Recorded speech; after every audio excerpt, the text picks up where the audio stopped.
हिमालय के राजा हिमवंत और उनकी पत्नी मैना देवी शिव जी के भक्त थे। उनकी इच्छा एक ऐसी पुत्री पाने की थी जिसका विवाह में शिव जी के साथ कर सके।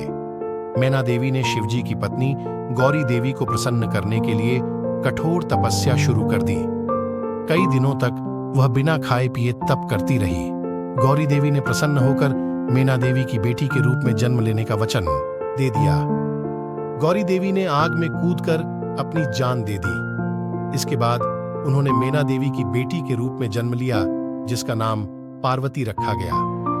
पार्वती ने जब बोलना शुरू किया तो उनके मुंह में पहला शब्द शिव ही निकला। बड़ी होकर वह बहुत सुंदर युवती बनी। इस बीच शिवजी ने अपनी पत्नी की मृत्यु से दुखी होकर लंबा ध्यान शुरू कर दिया था। हिमवंत को आशंका हो रही थी कि शायद शिवजी गहन ध्यान में होने के कारण पार्वती को पत्नी के रूप में स्वीकार ना करें। उन्होंने समस्या के समाधान के लिए नारद को बुलाया। नारद ने उनसे कहा कि पार्वती तपस्या के जरिए शिव जी का हृदय जीत सकती थी। हिमवंत ने पार्वती को जी के पास ही भेज दिया। पार्वती ने दिन रात उनकी पूजा और सेवा की। शिवजी पार्वती की भक्ति से बहुत प्रसन्न हुए, लेकिन उन्होंने उनकी परीक्षा लेने का निश्चय किया।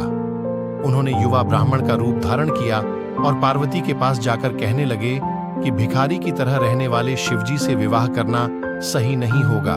पार्वती यह सुनकर बहुत क्रोधित हुई। उन्होंने स्पष्ट कह दिया कि वे शिव को छोड़कर और किसी के साथ विवाह नहीं करेंगी। उनके उत्तर से संतुष्ट होकर शिव अपने असली रूप में आ गए और पार्वती से विवाह करने को तैयार हो गए। हिमवंत ने धूमधाम से दोनों का विवाह कर दिया।